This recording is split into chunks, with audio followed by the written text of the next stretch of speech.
Rabbi Henry Shiner, huh? So, Yeshomri. Were you at Asia at one point? I was. I learned there for about 3 years in Yerushalayim, and Hmm. yeah, I was headquartered there. And when you live there, you kind of develop your own network of places to learn. But yeah, I was very involved with Aish early on, and very involved with the organization. I was actually on the very first Jerusalem Fellowship program. So yeah, super involved there, and also here in Very Toronto, cool. and all sorts of things. I was involved. Yeah, probably in all Which, aspects of the organization. Involved. which Aish rabbis do you know in Toronto? All of them. Yeah. Yeah. I mean, I was one of the founding members of the Village Shul. And so I know, obviously I know Rabbi Sittner now, and I know the Palatniks, and, know Mitch Mandel very well. And I've kind of, over the years, spread my wings, and I'm kind of non-denominational in terms of, who I'm involved with. Whoever I'm involved with, everybody, really. And Do you know Rabbi Hach as well? sure. Yeah, of course. Yeah. But he's not in Toronto anymore. Oh, Yeah, he's in New York now. So really? Wow. What's he yeah, doing in New York? well, I don't know if you know, but his wife Faggy passed away. I do know. Yeah, yeah. Yeah. I had actually lived by them. I did my when I finished ordination at Aish, smicha at Aish. Oh, I spent a couple of months in Toronto, oh and I really? Oh, actually lived with Rabbi Hach for a while, so I know the whole oh. family. Amazing people, really amazing. You must have come to the Village Shul. No, it was up in Thornhill. Oh, This is oh, before that he was. did the village show. I see. Okay, okay. Um, yeah, yeah, amazing. Yeah. So yeah, no, I know. You know, I mean, ex Toronto. I know all the Toronto guys from Aish, Baruch and Shalom and Schwartz and You Goldhart know and good. Shalom Schwartz. You know Shalom Schwartz. Of course, very well. Yeah, yeah, very well. Are you in touch with him? I'm a little out of touch, but always in touch. Yeah, we're close. Hebra, and his growing up, Shmuel, his brother Stuart, was a good friend of mine. Yeah, We actually played hockey together, and really. yeah, yeah. Yeah, So yeah. I know them both, and I'm still in touch with Shalom. Oh, very nice, very nice. Yeah. So yeah, yeah. So yeah, big supporter of Age, and yeah, still involved, and but also involved in a lot of different other organizations, and just well, actually, when I left Age, I ended up Mina Shemaim becoming very close with the Tasha Rebbe. Uh-huh. So Sure. you're very close to the community there, and also I would say organizationally have a very big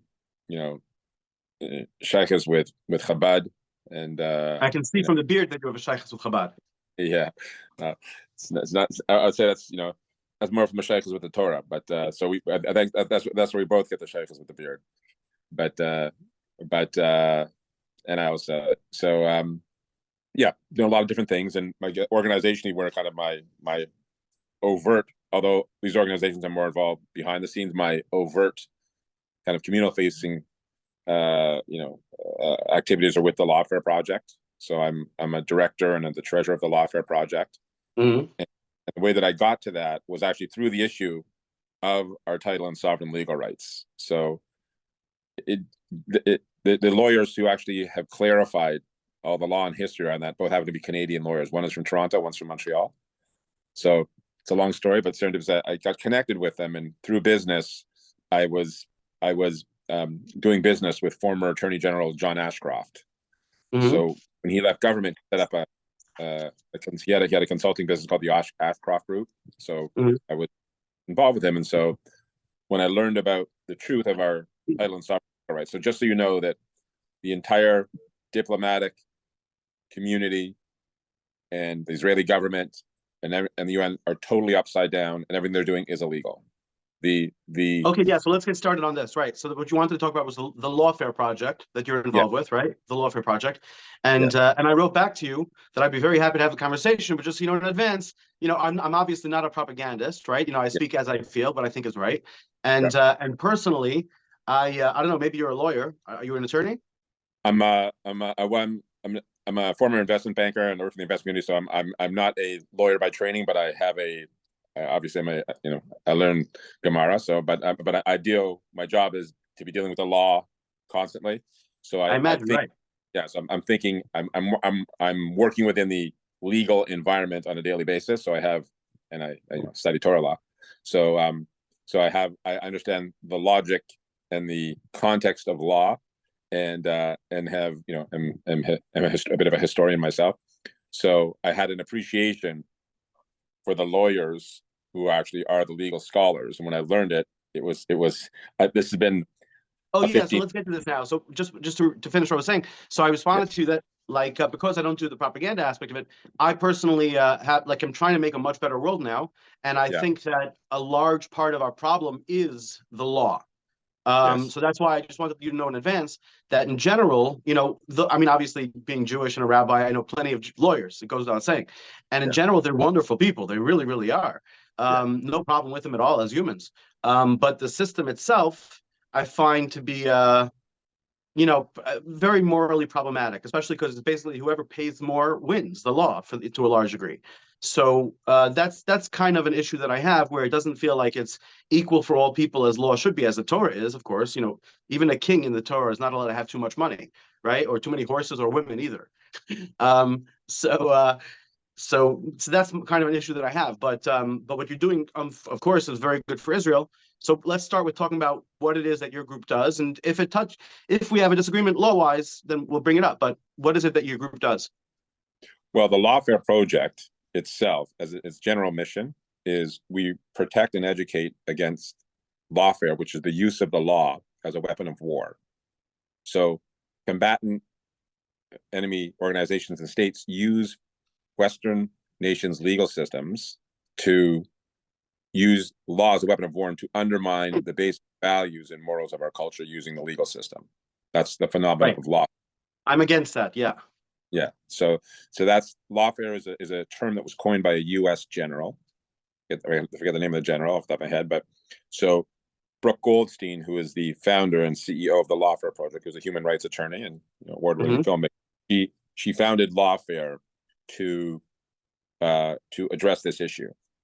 What it's morphed into as an organization, the Lawfare Project and as an organization, is that we run the largest litigation fund in the world, protecting the Jewish community, the state of Israel, and the pro-Israel community internationally, in terms of their civil and their human rights. And we oversee a cooperative network of 600 lawyers internationally, which includes 40 major law firms. We operate in over 15 countries and are currently managing or have been involved in well over 100 litigations, protecting on everything from anti-Shechita to BDS to, you know, Imam Tawari, the moderating Islamic From imam. Italy? From Italy? No, he's from the Middle East. I don't know where he's from originally. He's the imam who is like he's like a pop culture figure who's, you know, who supports Israel, but he's also, you know, he's one of the reformers inside the Islamic world. So Islam is going through an internal reform, right? It's Right. going No, I'm through familiar with him. I thought that at one point I came across him perhaps when he was in Italy as an imam, but I know he's from the Middle East. It could be. I don't know. You know. Yeah. But we work. So you're involved with him? Yes, because he was. So I'm saying we work, you know, with anybody who's pro-Israel and then their civil rights are being violated. We act to protect them, and we're, you know, Kuwait Airlines can't fly into the U.S. and Europe. We're working on Europe right now because of us, because they violated the human rights of Israelis, and so there's, you know. In what way? So they won't allow Israelis to fly on their airline, which violates boycott laws. Kuwait, you're saying that Kuwait Airlines won't allow Israelis to fly on their airlines?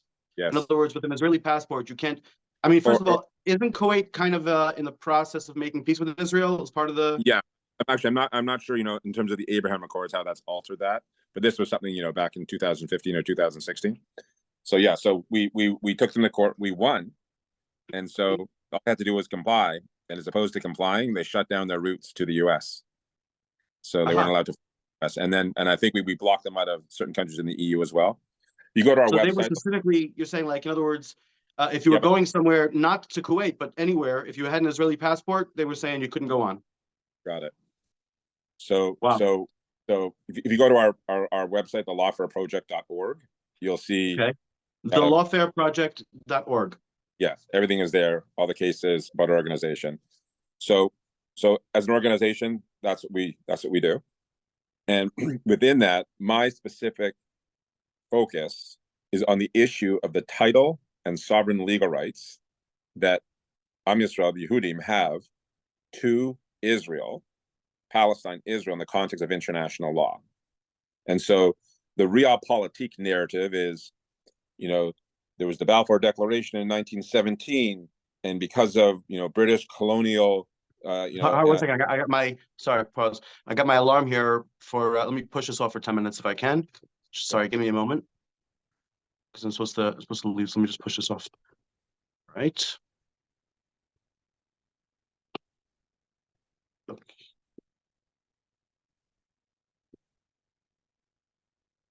All right. Done. All right. Sorry. It's 2:55. Okay, I'll do that. Save. Okay. Yeah, I'm back with you. So you're saying that the Balfour Declaration and then the League of Nations, the San Remo Accords, the Sykes-Picot Accords, all of that is the legal background for. No.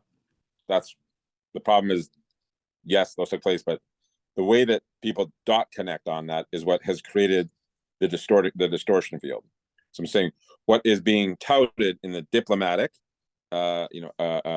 sphere, and also internally within Israeli society and even the legal system, is that the phenomena of Am Yisrael returning back to create a nation state in Eretz Israel in the 20th century. The sequence of events is that the British, the Balfour Declaration, which started the process, which animated the British mandate for Palestine, that ended up, which was an extension of the colonial ambitions of the British Empire, ended up giving Palestine to the Jewish people, to the poor, to the disadvantage of the indigenous Arab Palestinian nation, and that the European colonizers, as part of their colonial enterprise, ended up invading Israel, and then as a consequence, of the Second World War, the world was so guilty because of the Holocaust, the Shoah, that they got together in November of 1947 and made the partition resolution, where the community of Jews who were living in Israel accepted it and the Arabs denied it. And so then when the British they gave back their mandate in 1948, and the Provisional Council collected the state, and that the Arabs were so incensed because their rights were being denied, that they invaded, and then we won the War of Independence, and then we've been victorious ever since. But it's all built, this evil enterprise, this evil colonial enterprise is built on the backs and the oppression of the indigenous Arab people's rights to the land of Israel. And Israel itself is an illegal, immoral, flawed enterprise, and needs to be called to task, and justice needs to be served to the righteous and to sovereign individual aspirations of the Palestinian people to bring world peace and justice to humanity. Yeah, none of that is true. Yeah, that's a YouTube short for you right there. Just saying that part. Not that you disagree in the beginning, but just read that right there. It's fly Palestinian flag on top. Yeah. No, I hear you. What you're saying is that, especially among the know-nothings of today, the understanding is that Israel, exactly like you said, that Europe felt guilty. Erdogan said this the other day in Germany. Europe felt guilty about the Holocaust, and therefore they imposed upon the local Arabs this foreign state, and that it's all based upon the Balfour Declaration and the various stuff that came afterwards. Right. So of course it's not correct, because did you see my video, by the way, the 3-point plan for Israel? No. It's a video I put up yesterday called the 3-point plan for Israel. I think you would like it. And can you send that to me, please? Yeah, well, it's the top of my YouTube things. So you'll see, I'll post this at some point, but you'll see it. It's, I think, the most recent YouTube that I have on YDYDY. Just search YDYDY. That's my YouTube. And it's there. YDYDY. It's short for Yedidia. YDYDY. You have your own YouTube channel that you put it there on? Right. That's where I put this. Yeah. That's right. Yeah. YDYDY. Exactly. Okay. So one of the things I point out is that literally at the very beginning of the video, I point out Judaism literally is Zionism. Israel, for example, the Likud, Menachem Begin, who later became the head of the Likud, he thought that the country should be called Medinat Eretz Israel. Other people thought Medinat Yehuda. Other people thought Kinanim. Other people thought Ivrim. There were all different kinds of ideas. And one of the main reasons that Zionism didn't win, and this is really true, it's very funny, is because in Arabic, and today in Hebrew slang as well, Zion means the male genitalia. So When, that's when you one of say, the reasons why they decided it wouldn't be called Zionism. when you say Zion. Zion, I mean, why didn't we call the country Zion? Exactly. Oh, Zion, or in English, Zion. Exactly. That's exactly right. Yeah. yeah. Literally, Judaism is Judaism. It's literally what it is. It means that the religion from Judea, the religion from Yehuda, from that land. Judaism literally is Zionism in its very, very name. So that's something Yeah. people don't even don't realize. Say the other way I around. assume is that what you're pointing towards, by the way, that our legal basis to it is from there, and the first Rashi and Bereshis? You're not okay. Not at all. No, not at all. No. All that is good, but I'm saying, and our fundamental deed is the Torah. That's our fundamental Christendom. I'm saying strictly within the context of international and Israeli constitutional law. I'm saying not having to come in, and lay claim by invoking heaven and saying, just trust us that we're the divine agents, and suspend your belief in Christianity, Islam, Hinduism, all your belief systems, and just bow to the God of Israel, and that we are his appointed, Sarim in the world, and so therefore we're right. Even that's true. I'm saying that's we'll call that a historical moral foundation. I'm saying, but strictly within the context of modern, contemporary, modern international law. Yeah. So here's how we came into our title and sovereign legal rights. So from the time of the pharaohs to the end of the First World War, there was a law. It's called the right of conquest, which is the right of a conquering army to take sovereign control over the nation that it vanquishes. Right. So that was a law. They're used from Pharaoh to the First World War. There was a calculus to war. You could expand the size of your physical empire and gain material assets. Yeah. So the First World War was the first global martial conflict in which humanity's ability to wage war on an industrial scale met its martial ambition, and the slaughter in historic terms and in relative terms was so enormous. Like just France lost 4 million soldiers over a span of 4 years. Like we were going 50 soldiers. Can you imagine? And 4 million soldiers getting wiped out in 4 years. That was just France. Yeah. So on the other side of the war, the Allied nations who were the victors, their consciousness is there's no more calculus to war anymore. The First World War was been the war to have ended all wars. Of course. So at the end of the war, due to the right of conquest, so the Allied nations were the victorious side, and the two sides that were in conflict were the Allied nations led by the major Allied powers, which were Britain, France, Italy, Japan, and in the European theater, the U.S., and the Federation of Allied Nations, which I think was 70 plus nations that were under the leadership of these of the major Allied powers, who expended the most in their national treasure, their blood of their citizen, their military capacity. And on the other side was Germany, the Austro-Hungarian Empire, the Ottoman Empire, and Bulgaria. According to the right of conquest, the war ends. Those geographic regions, those countries, are now the material property of the Allied nations. They have full disposition rights over all of it. They literally, legally own it all. Right. Coming out of the war, they had to make peace. And so they needed to set the world up for civilization to continue in a civilized, peaceful way. And so because the Allied nations were the most advanced nations in the world in terms of civilizing the affairs of humanity, they wanted to remake the world in that image. So they at the end of the First World War, they convened 2 peace conferences. So the war ends in November 1918. From January to June of 1919, they meet in Paris for the Paris Peace Conference, where they deal with all the peace terms for the European theater: Austro-Hungarian Empire, Germany, Bulgaria. So all those peace terms get incorporated into the Treaty of Versailles. And within that context of the peace conference, new innovations in international law were introduced. One of them was called the Smuts Resolution. So Jan Christian was a South African statesman at that time in his career. He was part of the British Imperial War Cabinet. So what the Smuts Resolution was effectively, it was a franchise system for setting up nation states. It used to be going from Pharaoh to the First World War. You wanted a nation state. You went a piece of geography, stuck your flag in the ground, defended your borders. That's how you did it. That method of creating a nation state on the other side, so 4 years later, after thousands of years of practice, that is now illegal. You're not allowed to do that anymore.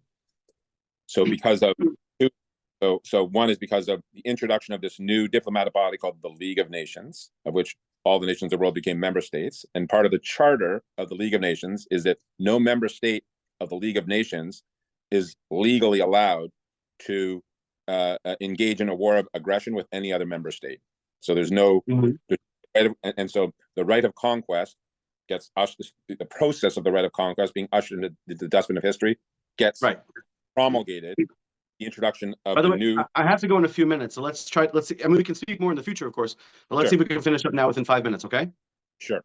So in the peace conference, so they set up a franchise system for setting up nations. There's a legal means for setting up a nation state, and it's no longer legal to create a nation by or expanding borders through military force. Those are innovations, those are changes that happened after the First World War. So incorporated into the Treaty of Versailles, these laws exist. They meet 8 months later in San Remo, Italy, to deal with the Ottoman Empire. So the Ottoman Empire is the first application in which they're now going to apply these new laws. So the sovereigns, because of the right of conquest, who are the owners of the Ottoman Empire, they sever off majority of the provinces of the Middle East and they create the modern state of Turkey. They set borders, and now Turkey becomes a new country. And in San Remo, they issue 3 mandates: the mandate for Mesopotamia, which becomes Iraq, the mandate for Syria, Lebanon, which becomes Syria and Lebanon, and the mandate for Palestine, which becomes Israel. The 3 beneficiaries are human beings who live within the geographic region of Mesopotamia, as defined in their border conferences, human beings, Christian, Jews, Muslims, human beings who live in Syria, Lebanon, and they are the beneficiaries of these franchise systems creating nation states, and human beings who live in Palestine, Jews, Christians, and Arabs. But it's only the Jews who have the sovereign rights, and it's not only Jews who live in Israel, but it's also Jews who live internationally. So the right of return that got incorporated into Israeli constitutional law has its basis in the mandate for Palestine, in which the Jewish community were made the de jure sovereigns, not only for the ones living in Israel, but also living outside of Israel. That's where that legal right comes from. Yeah. So I mean, it got complicated because at first Palestine included Jordan. At first, Palestine was, and then it was. No, Jordan is actually a completely illegal state. Jordan is our legal property. I'm familiar. I'm saying the term Palestine, Palestine, right? I'm certain that you would enjoy my video. I actually sing about. You're familiar with Jabotinsky? Zev Jabotinsky? I know him. I'm familiar with his a good friend of mine, his grandson, Zev Jabotinsky. Really? Yes. Really? Yes. He works on these issues. Is his grandson Ari's son? It must be. Ari's his only son, right? Ari. I guess, yeah. Yeah, I don't know. So Jeb, I sang actually near the beginning of my video, the song, part of the song "Shtei Gadot LaYarden," the 2 banks of the Jordan. You're familiar with the old, Etzel map, which included right. Yeah. So Jordan, the modern nation state of Jordan is illegal. It's our sheep. It's the legal property of the Jewish people. The British made a deal, sure. And those are long conversations. So we'll skip. So the distortion. So that's where. So it was in San Remo with the issuing of the San Remo resolution. That is the foundational treaty, and out of that, the mandate for Palestine. So it's the owner. So the Supreme Allied Council. Imagine the Allied Nations is a big corporation, but they're the shareholders of the corporation. These are big real estate assets. The Supreme Allied Council is like a board of directors. They pass a resolution. It's binding on all the shareholders, and so it's their property, so they're allowed to do with it what they want. Right. So it wasn't and this is the important nuance why this is so important. It wasn't Britain, and up until the San Remo resolution, although the Balfour Declaration was welcome, it was legally meaningless. It only became legally meaningful when it was incorporated into the San Remo resolution. So by itself, completely legally nice, but legally meaningless. It didn't confer any rights, and the British didn't have any rights to confer. It was only as a document that it gained legal teeth when it was incorporated into the San Remo resolution as one of the 4 primary documents of the San Remo resolution.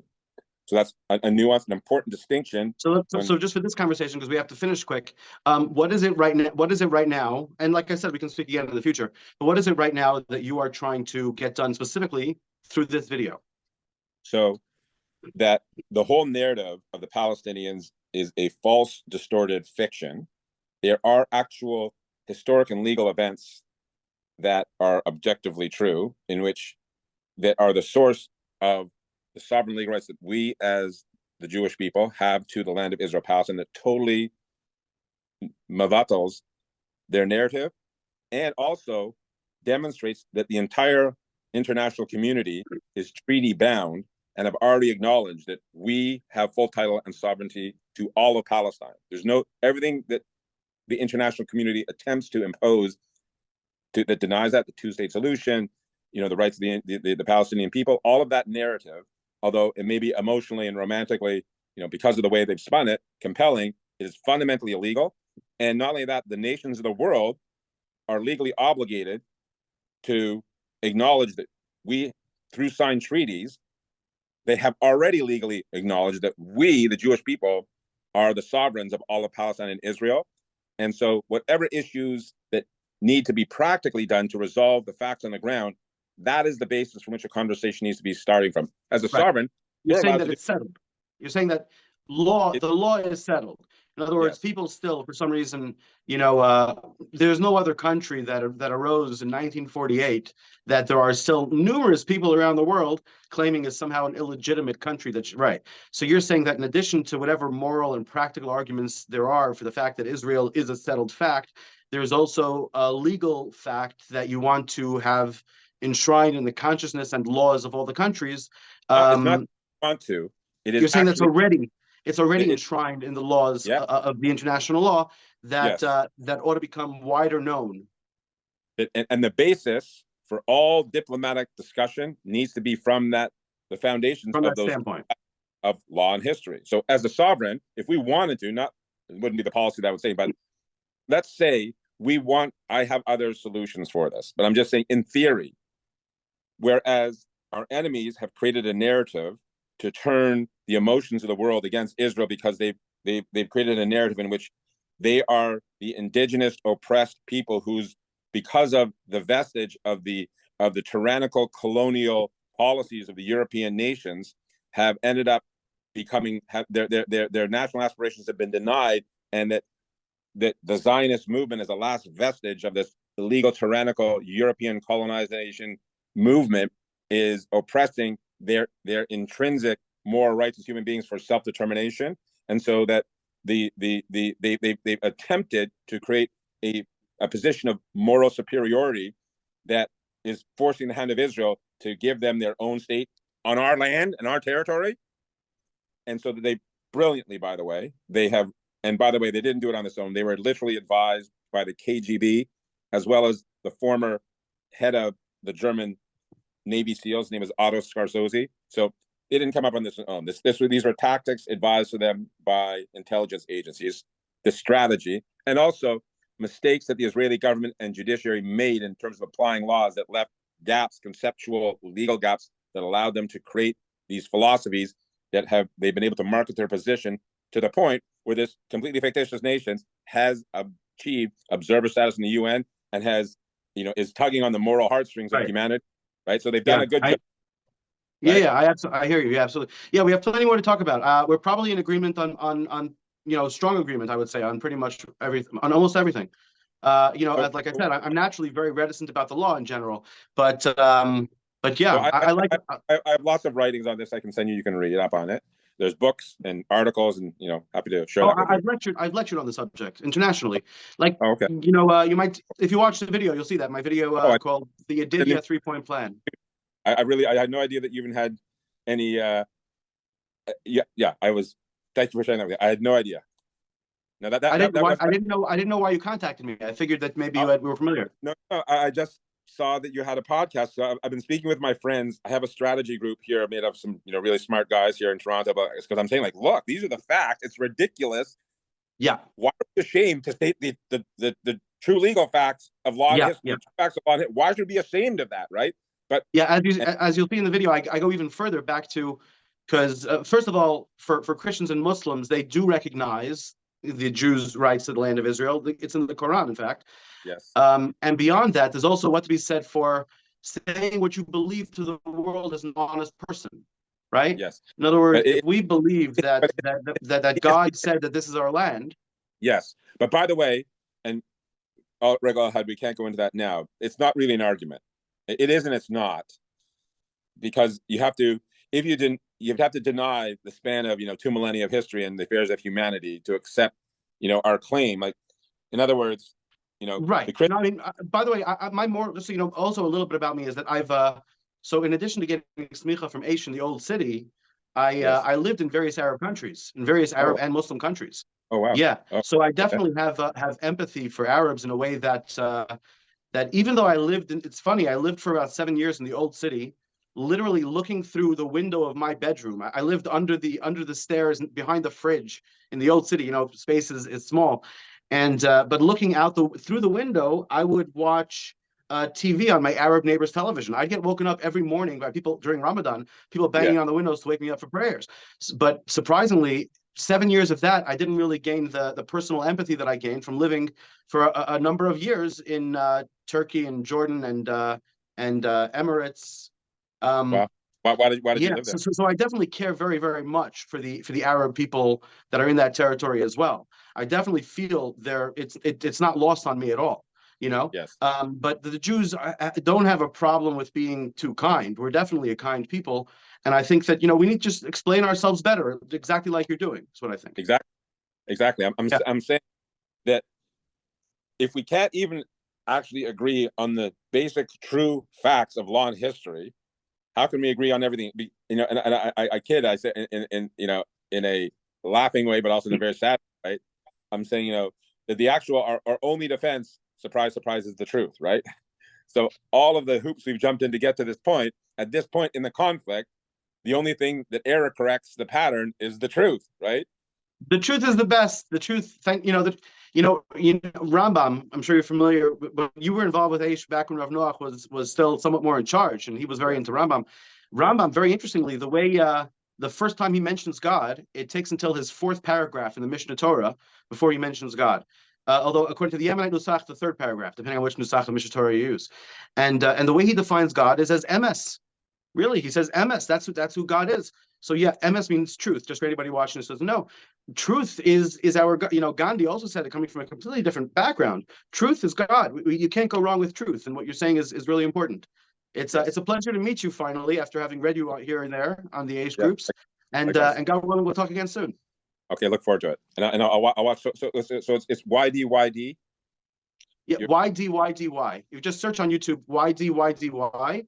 Nothing else, And just 5 letters. 5 letters. YD. YDYDY. And then you'll see my picture. What does that stand for? YDYDY. Where's that You come did, from? yeah. You did, yeah. Okay. Yedidya. Yeah, the Okay. other name of Shlomo. I like the name very much because Yedidya is, Shlomo, of course, Shlomo HaMelech, this King Yeah. Solomon, Suleiman in Arabic. Yeah. He was born from a problematic relationship, right? His mother was Bathsheba, and David had her husband killed in order to be with her. Solomon's older brother died young because of this sin. Solomon was a problematic fellow. Yeah. And yet, as soon as he's born, the prophet says that God loves him, that Yes. he is Yedidya, he is God's friend. And then Yeah. subsequently, Shlomo, even for his human faults, was able to achieve not just great heights for himself, but for Kiddush Hashem, building Solomon's temple, the Yes. sanctification of God's name, an extraordinary, extraordinary thing. And the name, beloved of God, I just like it very much. That's why you did, yeah. Beautiful. Great What's to your meet Hebrew you. name, by the way? I am Asher Zelig. Usher Zelig. Very nice to meet you, Usher Zelig. I am Asher Zelig. What? Right, Hi. like the book. No, that's my name. Chaim Asher Zelig. Chaim Usher Zelig. There is a book, I think, called Chaim Usher Zelig. Really? Chaim Usher Zelig. Wow. Yeah. Chaim. My grandfather was Very- Chaim, and my great grandfather was Asher Zelig. So I got both names. That's amazing. That's from so many different. Zelig is recent Yiddish. Usher is one of the tribes, and Yeah. Chaim is the tree of life. It's the second name that shows up in the Bible right after Adam. Literally, the second Jewish name that exists in the Torah, in Tanakh, in Is Jewish Chaim? history is the name Chaim. Right After Adam. It's right there before Chava. Before we get the name Chava, we get the name Chaim. Congratulations! It's a beautiful name. In terms of Eitz Chaim? Where does it? It's Chaim, exactly. Oh, right, yeah. Eitz Chaim. It's mentioned in Perek Beis, in Bereshis, in the Yes. second chapter, and yeah, and it's before we even get the name Chava. It's literally the second Jewish name. Wow. Yeah, Thank you. very beautiful. Thank you. Well, Pleasure to meet you. Hi, Moshe Henry. Moshe, God bless you. you too. To be continued.